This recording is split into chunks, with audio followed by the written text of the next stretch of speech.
What's up, everybody? Welcome to another episode of Offside Shenanigans. Today we'll be talking about the Callahan firing, our waiver wire picks of the week, a review of last week, and Thursday's game. To start off with the Titans firing Callahan. I mean, it makes sense. They suck. Like really bad. Both sides of the ball too, offense and defense. While the defense isn't as bad as that offense was horrendous, at least, especially last week. That was some really bad football last week. Like, it wasn't even against the art of a defense. The Raiders aren't that good, and they still had, 3 turnovers? Yeah, I mean, it's just atrocious. Yeah. And they're bad to watch. The only team that is worse to watch, well, there's 2 teams worse to watch, I think, offensively: Cleveland and the Jets. Yeah. And I would just group them all together and say they all suck. Cleveland's got the most potential of the 3. Yeah. Right now. And it's not even close. Like, Cleveland's the only one of those 3 that has potential to kind of get out of that. They got a whole lot of better skill position players, though, too, I think. If they can get the quarterback situation figured out, that would be a big difference. They've got 2 kick-butt tight ends in Cleveland.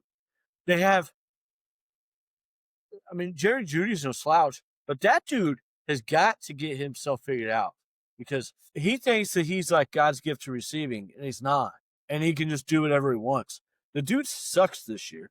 I get that he doesn't have a great quarterback throwing the ball, but it's not like he's doing a whole lot to get himself open consistently. Yeah. I got off on a total tangent about the Browns when we're talking about the Titans. So sorry, buddy. Oh, it's fine. But with the reports that Matt Nagy and Arthur Smith are the runners for the head coach position is ridiculous. I hope it doesn't come down to one of those 2. Both failed head coaches that went back to coordinator positions because how bad they were at head coaches, possibly getting another chance at coaching. I understand that Matt Nagy did have that one his first year as the Bears head coach, but I think that had more to do with the defense. That 2018 defense was, but Matt Nagy should not have another chance. I don't think Arthur Smith should either. Arthur Smith should not, but he would be a far better option than Matt Nagy. Yeah, Nagy he will ruin your locker room. He'll ruin the locker room. He'll ruin Cam Ward. He 100% had a huge part in ruining Mitch Trubisky, I think. 100%. But I would say he's the reason Mitch Trubisky is not an NFL starter. Yeah. But yeah, the Titans are going to do Titans things, so we'll see how that pans out. Waiver wire. I only have one player really for this week, and it's Kamani Vidal. He's at 32% still. So if you haven't grabbed him so far, I would grab him. I mean, I think a lot of people thought it was going to be Haskins. I did, but Vidal most certainly. I think it was like 70-30 on the splits between them, and Vidal did a whole lot more with what he was given than Haskins did. Haskins sucked. Yeah, man, Vidal killed it this week. Everybody's going to go get him, and then Haskins will have all the carries next week. Just like the Cardinals. They don't make sense. I've got Bam Knight. Bam Knight was named the starter. I will see who named. I mean, that was like at the last minute on Sunday that came out. Adam Schefter announced that. He's only 12% owned right now. And then Tyler Algier, he's 35% owned. I would say he has some standalone value by himself, even right now with Bijan playing. But if, God forbid, something happened to Bijan, Tyler Algier is a clear cut. He's getting like 90% of the snaps. So why wouldn't you own him on the end of your bench if you can, when he's only 35% owned right now? You know what I mean? Yeah. Like, go get him. I mean, he scored a touchdown last night on a 25-yard run to open the game. I'm not saying he's going to do that every week, but he gets enough carries and does enough with them. He has that touchdown upside. He's a flex option if you really need a little bit of help. But just get him and put him on your bench if you need to, just in case. because he is really talented. He's just not Bijan talented. Yeah, which that's really hard to get to anyways. Oh, for sure. I mean, that's insane to expect of anybody. Yeah. But receivers, I've got 3. Kendrick Bourne is only 36% owned. And especially if Pearsall is out again, that's insane. Like, so, go get him if Pearsall's out again. All right, because Juwan Jennings, like I would argue, even with Jennings and Pearsall playing, I would go get Kendrick Bourne because Jennings, he's playing with like 5 broken ribs, man. Yeah. Like I know a lot of people who can't even. I don't know how he's playing. With 5 broken ribs, right? Like that's a tough dude. Yeah. Luther Burden, 12% owned. Go get him. DJ Moore hospitalized. Who knows if he's going to play in the next couple of weeks? I mean, he's not been ruled out this week yet either. I mean, they put him back in the game. I know, but I'm not sure they should have. And I think they did more damage. Was it a concussion? I think so, right? Because I know it was from a collision. So Burden has already shown some flashes. If he's a regular starter getting more snaps, 12% on, man.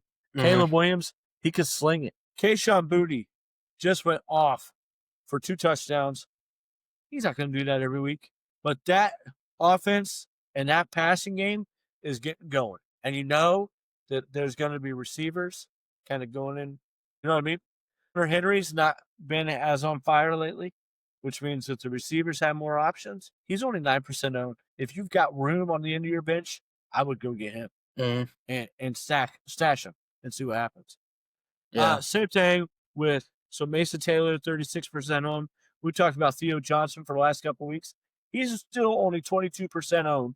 Harold Fannin, if David Njoku's out for any time, you got to go get Harold Fannin. But even with both of those guys playing, the receivers suck in Cleveland right now, with Cedric Tillman hurt especially.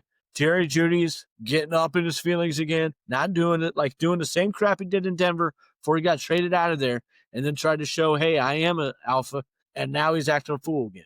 So David Njoku, even if he is playing, and Harold Fannin, they're the top 2 tight end or catching options there. I mean, he's only 27% owned. I'd go get him. And Evan Ingram, the last 3 games, 6, 7, and 7 in targets. Get him. He's 55% owned. I'd go get him in a heartbeat. Yeah. Trade away guys like Trey McBride and go get one of these guys and get yourself an impact player. Yeah. Trade them for a pretty high-end receiver or running back and call it a day. Trade for Nico Collins. So you hear that, Fushi? I don't think he'll take it, but who knows? Does he listen to this? I don't know. We'll find out. Yeah. Reviews for this week's games. So the Sunday morning game was Broncos and Jets. That was a bad game. I didn't want to talk about it. It was atrocious. Yeah, I mean the Broncos won, but that was still a really horrible game on both sides. The NFL should be embarrassed by that. Yeah, that's just nobody played great. Rams, Ravens. Rams killed them. Another bad game. That was an embarrassing game for everybody too, though. But Kyron had a decent game. Yes, that's about it. Yeah. You know what? Derrick Henry didn't have a bad game. No. 24 for 122. Yeah. That's decent. That was about it. Puka got hurt. Hopefully he plays this week. Cowboys-Panthers. That was a pretty good game. For Bryce Young, too.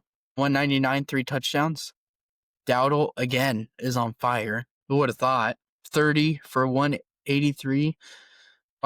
4 catches, 56 yards, and a touchdown. He's got 400 yards in 2 games. So I think it's close to 3 total or 5 total. 400 rushing. He's got over. Yeah, just rushing. But that dude is on fire. He's a gamer. Yep. Cardinals, Colts. That got really close. That was a much closer game than I thought it was going to be. Brissett led them back, which is crazy. Bobby Knight ended up out carrying Michael Carter. They had the same amount of yards though.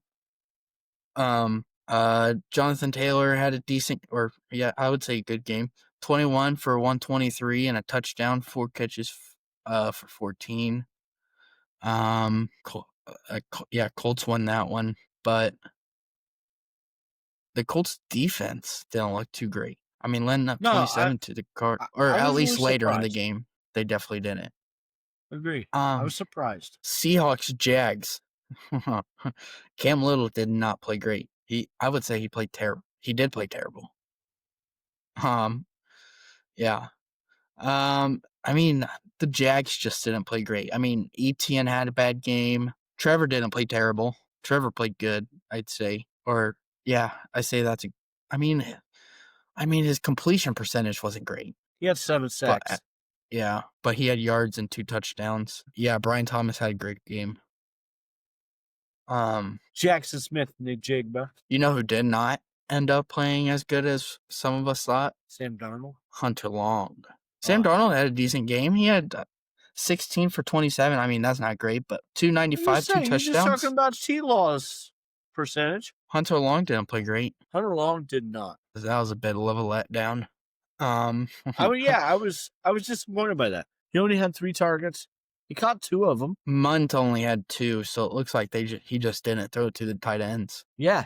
Yeah, I was really surprised by that. Yeah. I mean, the Jags defense played horrible, which I think was expected. At least I expected that. Chargers Dolphins. Dude, that game was crazy. Second time this season that the Dolphins have given up the lead with 2 minutes. Well, less than 2 minutes left in the game. So the Chargers are 4-2, but have had a couple really close calls against teams that you wouldn't have expected that. Yeah. And they lost to the Giants. Are the Chargers as good as we thought? I don't know. They lost to the Giants and the Commanders. Barely beat the Broncos, which... That's understandable. So I guess the only win that they have that I'm surprised that they barely won was against the Dolphins. But then, yeah. So 3 games in a row, well, they've kind of played down to competition. Mm-hmm. Don't get me wrong. Commanders are really good. I thought the Chargers had a better team than the Commanders. I mean, A-Chain definitely kept that close. He's the only reason why they played good. Tua played horrible. 21, 32, 205, 1 touchdown, 3 picks. That's a really bad game. Jalen Waddle ended up playing pretty good. No touchdown, though. He completed pass for 8 yards. Got 6 of 8 for 95. A-Chain went off. 16 for 128, 2 touchdowns, 4 catches, 6 targets for 22 yards. Waller ended up having a touchdown. Not many targets, though. Rookie tight end on the Chargers. Gadsden. Gadsden. Yeah. He had a pretty good game. 7 for 8, 68. McConkey's had a great game. He could be back. Not sure yet. He's had his last 2 games have been pretty good. That was with Johnston out, though. Yeah. We'll see how that goes when he comes back. Patriots Saints. Drake May was on fire this week. Going 18 for 26, 261, 3 touchdowns, 9 carries, 28 yards, and a 2-point conversion. Rattler played a Rattler game. New England was not good running the ball. They were pretty bad. Neither of them were very good running. Yeah. Henderson was 9 carries for 27, and Ramondre was 13 for 18. Oh, it's not even 2 yards per carry. Butte had a huge game, 5 for 5 for 93 and 2 touchdowns. Demario Douglas was 3 for 4, 71 yards and a touchdown. Those 2 were the only ones that really stuck out on the Patriots receiving wise. Were you surprised that Diggs only had 3 targets? Yeah. I mean, he caught them all. For 28. That's not terrible. I thought he'd get more volume. Yeah. Olave had a pretty good game. 6 for 10 for 98. Just no touchdowns, but Rattler didn't throw for any anyways. Yeah. I mean, yeah. Taysom Hill had a rushing touchdown, but that's the only action he got in the game. Steelers, Browns. The Browns looked horrible. Like, really bad. But, I mean, I didn't really expect much from them anyways. I mean, I expected them to have a decent game. I mean, even Judkins didn't have a great game because they just couldn't get anything happening passing. Dylan Gabriel was 29 for 52. Didn't have 1 touchdown at 52 attempts and only had 221 yards. That's bad. Yep. That's really bad. Judy was 5 for 13, 43. Again, throwing fits as usual. I wouldn't expect anything. Fannin had a pretty good game. 7 for 10, 81, with Njoku being out. And 10 targets. Yeah, we'll see how that goes. If Njoku does not play, I would say Fannin's a must play, at least in your flex. For sure. Rodgers had a pretty good game, 21 for 30, 235 and 2 touchdowns. DK had one of them. He was 4 for 9 for 95 and a touchdown. So DK had a pretty big week. Titans and Raiders. Yeah, the Titans did not play good. Neither team played well. Yeah. I mean, I wouldn't expect much out of the Raiders anyways with Geno starting. Honestly, I think they'd play better when who am I thinking of comes back? O'Connell? Yeah. I think O'Connell runs that team better, in my opinion. That's gonna happen. That you don't think he'll come back? I don't think that he'll be given a chance to play. I think they should. I don't disagree. I mean, they put up better numbers last year. And, I mean, Geno's ratio is horrible. Yeah, 7 for 10. 7 for 10. I mean, I don't know what they're trying to do. But Genti didn't play terrible. 23 for 75, not the greatest average, but he had a touchdown. Tucker was 5 for 5 for 70. Myers 4 for 4 for 39. I mean, just not a great game. I mean, not a good game at all. Bengals and Packers. Flacco's definitely better than Browning, so I wouldn't be too worried about starting either of the Bengals receivers anymore. I think you're safer to start them. It's definitely a safer play.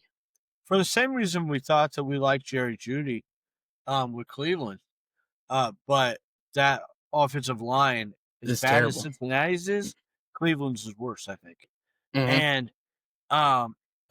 And the position players are just better in Cincinnati. Yeah. And way better. Chase and Higgins with Flacco throwing to them are going to be I think both of them will be very fantasy relevant. 49ers and Buccaneers. Mac Jones did not play great this week. 22 for 39, 347, 2 interceptions. McCaffrey had a great week.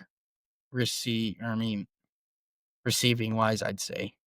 Rushing, he was 17 for 54. He had a touchdown, so the touchdown helped him a lot. He was very fantasy relevant. Yeah. Rashad White, he had another good week. Fantasy-wise. He had a great week. 17 for 65. Not great on the ground. With a touchdown, 3 for 3, 21 yards. Warren had a huge week. He didn't even get a touchdown, and he put about 20 if you're in a PPR. 5 for 9 for 142. Great game. Egbuka, I think he's supposed to be missing some time, isn't he? That's what they're saying. Nothing's definitive, but he's probably going to miss at least one, if not a few weeks. Mm-hmm. He was supposed to get a MRI today, but nothing has been reported yet. But I think Cameron Johnson is definitely somebody to look into. Kate Otten definitely is, I think. Now, he's got to be. I'd be shocked if he isn't used. I would kind of question what the Buccaneers are doing if they're not using Kate Otten now. But Otten ended up having 6 targets, 5 catches for 51, so that's a pretty good day for him. Baker had a great game despite missing 2 of his top 2 receivers. 3 of them missing all 3. 17 for 23, 256, 2 touchdowns. That's a really good game. Tez Johnson, watch out for him too. Lions Chiefs. That was a pitiful game. Yeah. I mean, it's not like Goff didn't even play bad. 23 for 29, 2 of 3 and 2 touchdowns. I mean, it's not a terrible game. It's just I don't know what went wrong. I mean, Gibbs wasn't averaging great. Jamison Williams had a pretty good game, 6 for 7, 66 and a touchdown. Amenral didn't play too great. I felt like they were inconsistent. Yeah. Porta had a great game. Kelsey had a pretty good game. Hollywood had a great game. Worthy had a pretty good. But I don't know. Do not know what happened in that game, but the Lions seemed like they kind of fell apart. Bills Falcons. This was a huge surprise to me. Falcons came out of the gate just shooting for the skies. Bijan and Tyler Algier each had a touchdown at half. So did Drake London. had a receiving touchdown. So they killed it in the first half. They didn't do much in the second half. They had a field goal. That was it. Bills did not play great at all. Josh Allen, 15 for 26, 180, 2 touchdowns, 2 picks. James Cook was not, he was pretty good on the ground, 17 for 87. Yeah, I don't know what's going on. It's not a good game. Kincaid being out definitely hurt them, but it's not like they have a bad tight end behind them. They have Dawson Knox, who's still a pretty good tight end. And caught a touchdown pass. Yeah, I don't know. The defense has a lot of injuries. Horrendous. Yeah. That was a really bad defensive game for them. And Atlanta's defense is really pretty solid. And they put pressure on Allen all night. Mm-hmm. Bears Commanders. That was a great game. Well, great end to the game. If it had been reversed and they lost, would it still been a great game, or would it? No, that would have been a stupid game. It still would have been a great game. Them calling back that touchdown was stupid. No, it wasn't. It was stupid. It wasn't. It was stupid. It's the rules. You telling me that's a good call? I said it's the rules. I didn't. So yes, I don't care if it's rules. It was a good call based on the rules that applied. I'll say this. It's rules that you got to cross the street at a crosswalk. Do you see everybody doing that? No, exactly. So that was a stupid call. Whoa. I don't think that touchdown shouldn't have been called back. Just because I disagree with the rule doesn't mean we shouldn't follow it. That's not. We shouldn't follow it. Get rid of the rule. Okay, get rid of the rules. Different than what you said. Don't follow it. Oh my Everybody goodness. needs to just don't follow that rule. Is it a stupid rule? Absolutely. Yes. Is it a stupid infraction? Absolutely. But it was still an infraction. It was still a penalty. That's the way it goes. I don't know. I think the calling was just really stupid that game. Your bias is showing. I don't think so. I think a lot of people agree with me that the calling was very one-sided, and they still couldn't even capitalize on that. It was one-sided? Yes. How many penalties? Keep going. I'm just looking. DJ 9 Moore for the Bears and 5 for the Commanders. And how many yards? 84 and 40. Yeah. DJ Moore. He started really hot, but then he had that collision, and he ended up staying in the hospital overnight for observation. Yeah. So we'll see how that goes. I would closely monitor that if you have him. Well, it ended up being a groin injury. It was a groin injury what he was in the hospital for. Damn. Huh. That's not something to mess with. So, but they ended up putting him back in the game, so I wouldn't say it was too bad then, right? But they kept him in the hospital. If he was in the hospital overnight, I would say it's bad. But yeah, DeAndre Swift had a huge game, 14, 108, 2 catches, 67, and a touchdown. His touchdown was 55 yards. Was it his best game as a Bear? Maybe. It's got to be close if it's not. It's got to be close if not. Washington last year, he had 18, 129, a touchdown. Purely rushing, no receiving. So it looks like he just plays really good against Washington. So, yeah, remember that for future. If you have DeAndre Swift and he plays Washington. Jaden Daniels likes to throw Hail Marys. It only worked once. The game, I don't think, should have been this close in the first place. That touchdown should have been a touchdown. I don't care what anybody says. That was a stupid call. Troy Aikman, who was crapping on the Bears the entire broadcast, even said that he doesn't think it should have been called. There was no benefit for the Washington Commanders, or there was no benefit for the Bears if he was in it or out of it. Aikman said it was way too close to just call that. Aikman thinks it was a stupid call. And that dude is like the number one Caleb Williams hater in the league right now. He's got to be. He's up there. And you know when somebody else says that, it means something. You're not wrong. But it was just a great game for the Bears defensively. Pretty good game offensively. Caleb was 17 for 29, 252, 1 touchdown. He is on. Well, 1 passing touchdown and 1 rushing touchdown. He is on pace to break that 4,000-yard passing season for the Bears. Is Caleb going to be the first one? Yes. I hope so. I really hope so. Every team in the NFC North is above 500 now. Which that's really good. But yeah, was terrible on the ground, like really bad. Krosky 17 for 61, 1 catch, 7 yards. McNichols 2 for 5, 3 catches, 30. It was just rough week for them rushing. David Daniels was rushing pretty well. Zach Ertz had a pretty good week, 6 for 6, 43, touchdown. Debo was held pretty well by Boy, he's been playing. Yeah, having Kyler Gordon back has really helped. That front line with TJ Edwards is definitely getting a lot of help now too. I think it'll get better with whenever Grady Jarrett gets back. I think I said that right? Yeah. Yeah, I mean, I think it only goes up from there for when these players that have been injured all season start coming back. This Thursday game, Steelers Bengals. I just don't expect that to be a great game at all. I mean, it could be decent. I just don't. I don't know. I don't really trust either offense. I don't trust the defenses. No, but neither defenses play great. I think DK, Higgins, Jamar, they all could have really good games.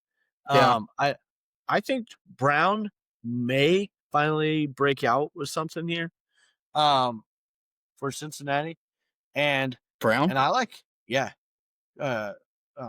Chase Brown. Well, Chase Brown. All right, I was real confused. And then I was thinking Browning. I like Jaylen Warren unless he's not healthy enough. I mean, I just like the offenses a lot in this game. Yeah, I like Warren too. It's unusual because I don't normally like offenses on a Thursday night game. I just think the defenses, specifically Cincinnati's, sucks. But I think that Pittsburgh's defense is susceptible to high-flying offense. And with Jamar Chase and T. Higgins, that's very awesome. Yeah. I can see Flacco having a really good game. So I think that he could throw a couple picks too. Yeah. I mean, it's normal Flacco you never behavior. know with that guy. Yeah. I think the Bengals can win this one. I think it's just. I like Jamar Chase for 10 catches again. Yeah. Yeah, I could see that. I could see T. Higgins having a really good game, like you said. That'd be cool to see for him. Mm-hmm. Would that be his first big game of the season if he does? Yeah. Wholeheartedly. All right, yeah. Thank you guys for tuning in. If you're listening on any podcast platform, subscribe and leave a review. If you're watching on YouTube, like, subscribe, and comment, and let us know what you guys think. Thank you.